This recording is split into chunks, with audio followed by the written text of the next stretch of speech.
J'espère que vous allez bien. Alors aujourd'hui, on se retrouve pour l'épisode 2 des revues de reportages, donc qui sont une série de vidéos au sein de laquelle je présenterai les reportages que j'ai visionnés, que j'ai vus, que j'ai appréciés, et je vous en transmettrai l'essentiel, ce que j'ai pu en retenir, les moments marquants, les plus importants du reportage. Alors, la série continue sur, elle traite en tout cas de la série Predator sur Netflix, qui est une série très intéressante. Et donc, aujourd'hui, l'épisode que je vais vous présenter était au sujet des pumas. Donc j'ai visionné un reportage au sujet des pumas. Alors le reportage a été filmé en Amérique du Sud, plus précisément en Patagonie.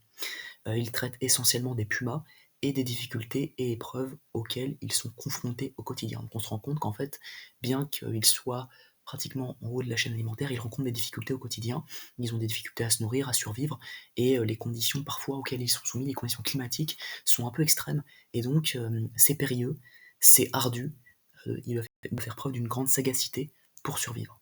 Les pumas doivent se déplacer à travers les montagnes, et le reportage retrace le parcours d'une famille de pumas.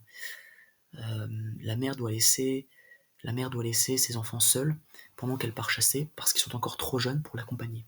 Donc voilà, elle doit délaisser ses enfants, elle doit les laisser seuls, ce qui est plutôt risqué en soi, et elle doit partir chasser du lama généralement. Donc on est dans les montagnes en Patagonie, donc il y a beaucoup de relief, des pentes abruptes, des monts très très hauts en altitude, donc c'est difficile de les atteindre. Et c'est vrai que c'est pas facile de chasser dans ces conditions-là. Les conditions ne sont pas idéales. Elle adopte des techniques de chasse ingénieuses et sophistiquées. En l'occurrence, voilà, elle prend pour cible le mâle qui a l'air le plus jeune ou le plus faible, le plus vulnérable, et elle essaie de le manger, sachant que c'est vraiment essentiel, ne serait-ce que pour sa survie, mais aussi pour la survie de ses petits. Ça, faut le savoir, parce que le mâle ne reste pas avec la femelle une fois qu'elle a eu des enfants. Donc voilà, il y a de nombreuses difficultés auxquelles ils sont confrontés au quotidien. Le déplacement à travers les montagnes est difficile, c'est périlleux, c'est complexe, et donc voilà, et le reportage retrace très bien cette histoire et c'est particulièrement bien filmé. Il y a vraiment un suivi des pumas qui est particulièrement, bien agencé. Ensuite, durant le reportage, pendant que leur mère chasse, donc les enfants sont mis en danger par un puma mâle, donc il y a un puma mâle qui arrive sur le territoire, et s'il voulait s'approprier la femelle, s'il voulait, comment dire, avoir une relation avec la femelle, il fallait en fait qu'il tue ses enfants. Ça peut paraître paradoxal, mais apparemment, d'après ce que t'expliquait le reportage, que j'ai visionné en anglais par ailleurs, donc c'est excellent pour perfectionner, parfaire sa maîtrise de la langue anglaise, ils expliquaient qu'en fait, le puma mâle devait éliminer les enfants pour pouvoir s'accoupler avec la femelle. Donc la mère se promène avec ses enfants dans la montagne, et finalement ils sont mis hors de danger parce que le mâle décide de ne pas les chasser, de les laisser survivre. Donc voilà, c'est assez surprenant, mais le mâle n'était pas malveillant. Par la suite, et là c'est encore plus étonnant, et le reportage souligne le fait que ce soit improbable, que ce soit même incroyable, hein, parce qu'on pouvait s'attendre à ce que inéluctablement le mâle s'en prenne aux petits, mais en fait pas du tout.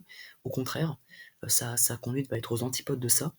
Il va en fait les laisser manger le gibier qu'il vient de chasser. Donc, au lieu de s'en prendre à eux, il va même leur apporter une grande aide parce qu'il va les laisser manger le gibier qu'il vient de chasser. Alors la survie en tant que puma est difficile et périlleuse, et il chasse parfois durant des jours sans trouver une seule proie.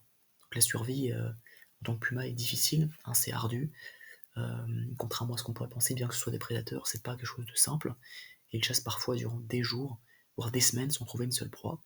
Il faut savoir qu'ils chassent majoritairement du lama en Patagonie, donc ce sont majoritairement des, euh, voilà, des proies similaires qu'ils chassent. Voilà.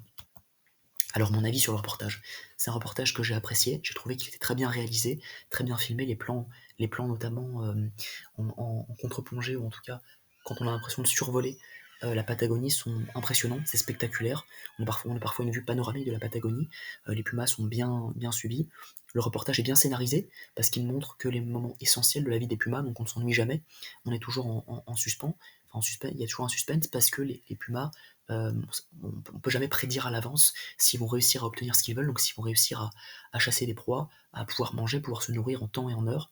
Et donc c'est vrai que c'est un reportage voilà, qui est particulièrement intéressant, que j'ai trouvé captivant. Et donc je vous le conseille, en tout cas la série Predator sur Netflix, pour l'instant je l'apprécie. Et donc voilà, c'est un reportage que je vous recommanderais, que je vous préconiserais de regarder si vous êtes intéressé par les animaux, déjà. Et puis si vous êtes intéressé par la maîtrise de l'anglais aussi, ça peut beaucoup vous aider, parce que les reportages sont vraiment très bien filmés, c'est vraiment magnifique en fait, la façon dont ils tournent les plans, où ils montrent les prédateurs en train de chasser. Donc voilà, j'espère que cette vidéo vous aura plu, j'ai pris beaucoup de plaisir à la tourner, et j'espère voilà que cette vidéo vous aura intéressé. En tout cas, je vous souhaite une bonne soirée, et à bientôt pour un autre reportage.